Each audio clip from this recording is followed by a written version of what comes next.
Social Security, service in the national debt, U.S. military. Also want to respond to Robbie, you asked me, do I think that the Iowa caucus was rigged? I don't know. What I've been just saying is I want to rely on a paper record. It is a reminder that I want a paper record in every election.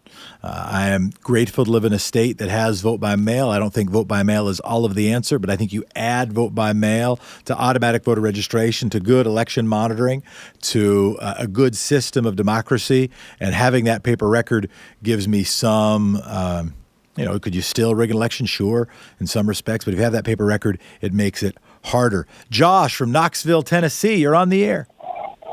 Hey, thanks, man. Thanks. I appreciate it. I wanted to say a couple of things real quick. Out of Iowa, it was a catastrophic, failure for the Iowa Democratic system. I mean, it was and we saw that unfold.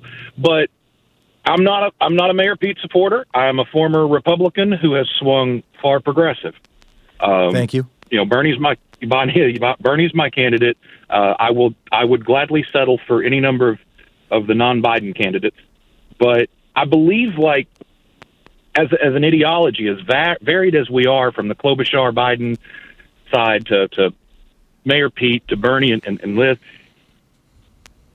I keep hearing vote blue no matter who, and I love that. I love the idea of beating Trump, but Iowa, the state of Iowa, they stood behind an openly gay candidate, and I think that for America is a pretty cool thing. It's a pretty big deal. I appreciate that. We've been knocking Iowa and what happened in that caucus all week, and we haven't been knocking them as much as the rest of the media in the discussion. We did have a chance to talk to a journalist on the ground there who likes the caucus and advocated for it, and he made an important point.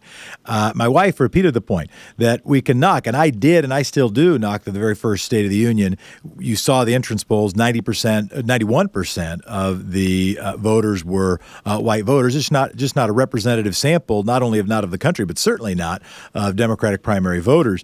But if you look at the last three, and let's call Bernie and Pete Buttigieg, roughly speaking, a tie in Iowa at this point, based on what we know. I'm calling it, roughly speaking, a tie.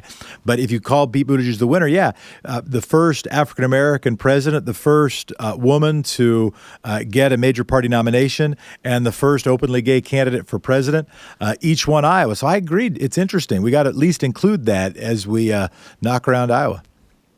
One other thought from this week. Yeah. And I by trade, I have other things to do. I'm a licensed teacher, but I have, disclosure, not taught full-time in the classroom, but I have studied extensively the government and the Constitution, James Madison, and it's one of those things that I defend a lot.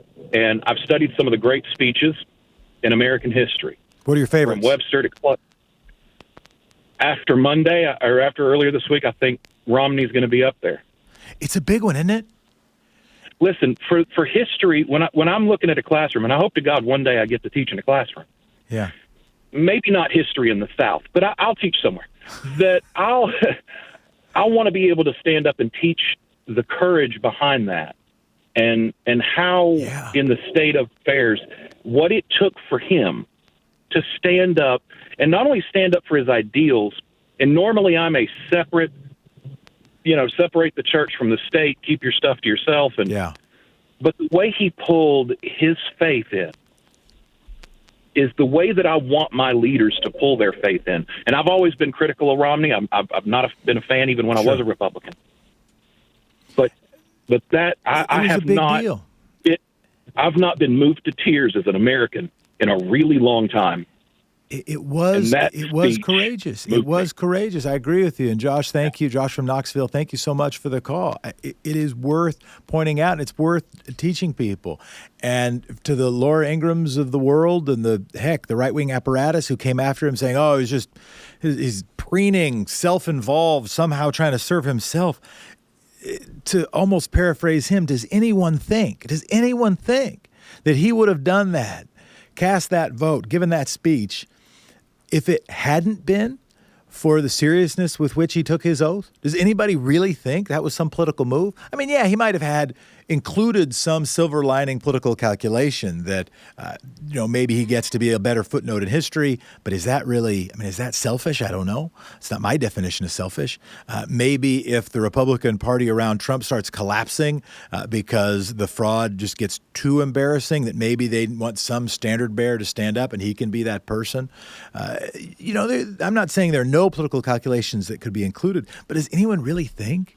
Heck, he had one of his family members is the head of the Republican Party, his niece. He was getting pressure not only from donors, not only from the chattering class, not only from the Twitterati, not only from Fox News, not only from the Drudge Report and Laura Ingraham, not only from the president of the Blither in the United States, but his own family. I appreciate the call.